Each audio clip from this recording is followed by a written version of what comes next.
സൗണ്ടിന് പ്രാധാന്യമുള്ള ഒരു ചിത്രം. അത് സാധാരണ പഠിക്കുന്ന ഒരു പയ്യനും അതേപോലെ തന്നെ പോലീസിനെയും കേന്ദ്രീകരിച്ച് സിനിമ എന്നുള്ള രീതിയിൽ പ്രേക്ഷകരെ എൻ്റർടൈൻമെൻറ്റ് ചെയ്യിക്കുന്ന ഒരു നല്ലൊരു ചിത്രമാണ് തൊണ്ട്. തീർച്ചയായിട്ടും കോമഡി കൈകാര്യം ചെയ്യുന്ന ബിജു മേനോൻ ചേട്ടൻ, അതേപോലെ തന്നെ ഷൈൻ ടോം ചാക്കോ, നകുലൻ, പിന്നെ സുന്ദർ പാണ്ഡ്യൻ, പിന്നെ ഷൈജു ശ്രീ, അങ്ങനെ ഒരുപാട് ആർട്ടിസ്റ്റുകൾ അവരവരുടെ റോളുകളെല്ലാം ഭംഗിയാക്കിയിട്ടുണ്ട്. തീർച്ചയായിട്ടും കുടുംബത്തിന് കാണാൻ പറ്റിയ ഒരു നല്ലൊരു ചിത്രമാണ്. ശരിക്കും ബിജു മേനോൻ്റെ ഒരു വ്യത്യസ്തമായ ഒരു കോമഡി കഥാപാത്രം തന്നെ. തീർച്ചയായിട്ടും ബിജു മേനോൻ ഒരുപാട് സിനിമകളിൽ കോമഡി കൈകാര്യം ചെയ്തിട്ടുള്ള വ്യക്തിയാണ്. അപ്പോൾ അദ്ദേഹത്തിൻ്റെ കോമഡി കണ്ട് ആസ്വദിക്കാൻ തന്നെ ട്രെയിലറിൽ കണ്ട് ആസ്വദിക്കാൻ വേണ്ടി തന്നെയാണ് വന്നത്. തീർച്ചയായിട്ടും നമ്മളെ നിരാശപ്പെടുത്താതെ അതിൽ അദ്ദേഹം വിജയിച്ചു. അതേപോലെ തന്നെ സംവിധായകൻ്റെ മികവ് എടുത്തു പറയേണ്ടതാണ്. അദ്ദേഹം പുതുമുഖ സംവിധായകനാണ്. അദ്ദേഹം നല്ല രീതിയിൽ തന്നെയാണ് ഈ ചുരുക്കിയത്.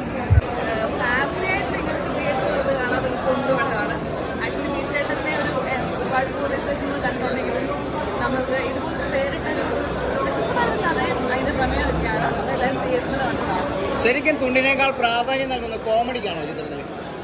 കോമഡിക്ക്, അതായത് ഒരു അച്ഛൻ്റെയും മകൻ്റെ, അതുപോലെ സ്കൂള്, പോലീസ് സ്റ്റേഷൻ, അങ്ങനെ കുറേ ടൈപ്പ് ഓഫ് നമുക്ക് കോമഡീസ് കാണാൻ പറ്റും. അപ്പം കോമഡിക്ക് പ്രാധാന്യമുള്ള സിനിമ തന്നെയാണ്. ശരിക്കും ഒരു ഫുൾ എന്റർടൈൻമെന്റ് ചിത്രമാണ് പ്രേക്ഷകർക്ക് നൽകി. അതെ അതെ, ഒരു ഫാമിലി എന്റർടൈൻമെന്റ് ആണ്. അപ്പോൾ എല്ലാവർക്കും ഫാമിലിയായിട്ടൊക്കെ ഒന്ന് കാണാൻ പറ്റുന്ന ഇത്രയും ചിരിച്ച് പറഞ്ഞ് ആഘോഷിക്കാൻ പറ്റുന്ന ഒരു പോലീസ് സ്റ്റോറിയാണ്. സാധാരണ പോലീസ് സ്റ്റേഷൻ എന്ന് പറയുമ്പോൾ കുറച്ച് ഭീകരമായിട്ടുള്ള അന്തരീക്ഷമായിരിക്കും. ഇത് തീർത്തും വ്യത്യസ്തമായിട്ടൊരു സിനിമാനുഭവമാണ്. ഒരു സാധാരണ ഒരു കോമഡിക്കുപരി പൊട്ടിച്ചിരിയുടെ മാനപ്പടക്കം തന്നെ പറയാം. പിന്നെ ഷൈൻ ടോം ചാക്കോയാണ് ഇതിൽ ആദ്യം മുതൽ അവസാനം വരെ സീരിയസ് പിടിച്ചിരുന്നത്. പിന്നെ നമ്മുടെ അബ്ദുറാമിൻ്റെ ഒക്കെ സീരിയസ് കണ്ടു കഴിഞ്ഞാൽ കോമഡി ആയിട്ട് എനിക്ക് തോന്നുന്നു. പിന്നെ ഇതിൽ എടുത്തു പറയേണ്ട നമ്മുടെ ജാങ്കോ സ്പേസിലെ ആങ്കർ കൂടി അഭിനയിച്ചിട്ടുണ്ട്, സ്നേഹരജി അഭിനയിച്ചിട്ടുണ്ടാവും. അപ്പോൾ സ്നേഹരജിയുടെയൊക്കെ പെർഫോമൻസ് എനിക്ക് ഇഷ്ടപ്പെട്ടു. അപ്പോൾ ഇത് സിനിമയിലേക്ക് പുതുമുഖ പണിമാർ വരുന്നുണ്ട്. ഇപ്പോൾ കുറേ പേര് വരുന്ന ആങ്കേഴ്സ് വരെ അഭിനേത്രിയായിട്ട് മാറിക്കൊണ്ടിരിക്കുകയാണ്. അപ്പോൾ ഇതൊരു പുതുമ നിറഞ്ഞൊരു സിനിമയാണ്. ഇതിലെടുത്തു പറയേണ്ട നമ്മുടെ ആഷിഖ് ഉസ്മാന്റെ ഒരു നിർമ്മാണ മികവത്തിന് പുതുമയായിട്ട് തോന്നി. ഇതൊരു പക്ക പോലീസ് സ്റ്റോറിയാണ്. പിന്നെ നമ്മുടെ ട്രാഫിക്ക നല്ല രീതിയിൽ പോലീസ് ചെയ്തു. നമ്മുടെ സംവിധാന ട്രാഫിക്ക നമ്മുടെ സത്യാനന്ദ സംവിധാനമായിരുന്നു. അപ്പോൾ ഒരു അഭിനേതാവായി മാറി. അപ്പോൾ ഒരു പുതുമ നിറഞ്ഞൊരു ഫൺ ഫാമിലി ത്രില്ലറെന്ന് തന്നെ പറയാം. കോപ്പി അടിച്ചാലും പരീക്ഷ ജയിക്കുമെന്നും പറയുന്നുണ്ട് തമാശ രീതിയിൽ. പക്ഷേ കോപ്പി അടിച്ചാലും പിടിക്കപ്പെടുമെന്നും ഒരു നെഗറ്റീവ് മെസ്സേജ് ഇവിടെ ഉണ്ട്. അപ്പോൾ കോപ്പി അടിക്കുന്നവർ സൂക്ഷിക്കുക. ഇത് കണ്ട് സിനിമ കണ്ട് ആകർഷിച്ച് കോപ്പി അടിക്കാൻ ശ്രമിച്ചാൽ ചിലപ്പോൾ അകത്തായി പോവാം.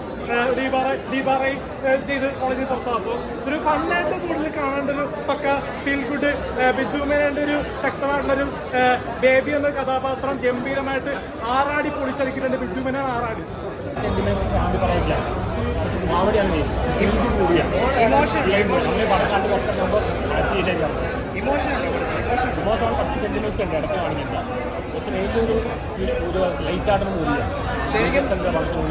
ശരിക്കും ചിത്രത്തിൽ ഒട്ടും തന്നെ ലാഗിങ് ഇല്ലെന്നുള്ള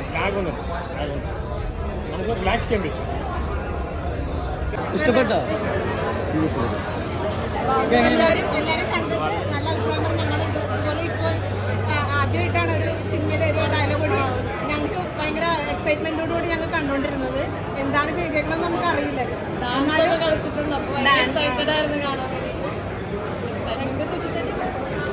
ഡാൻസ് ആദ്യമായിട്ട് മിനിമം ട്രൈ ചെയ്തിട്ടുണ്ട്. ആദ്യമായിട്ട് ഡാൻസ് ചെയ്യുന്നത്. അതിന് മുമ്പ് ഡാൻസ് ചെയ്ത്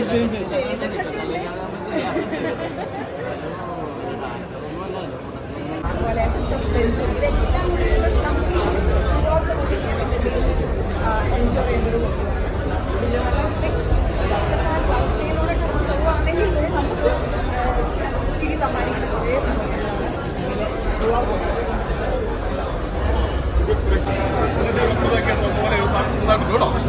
അല്ല ആ സ്ഥിരസ്ഥയിൽ നിന്ന് ഇവിടുന്ന് മാറി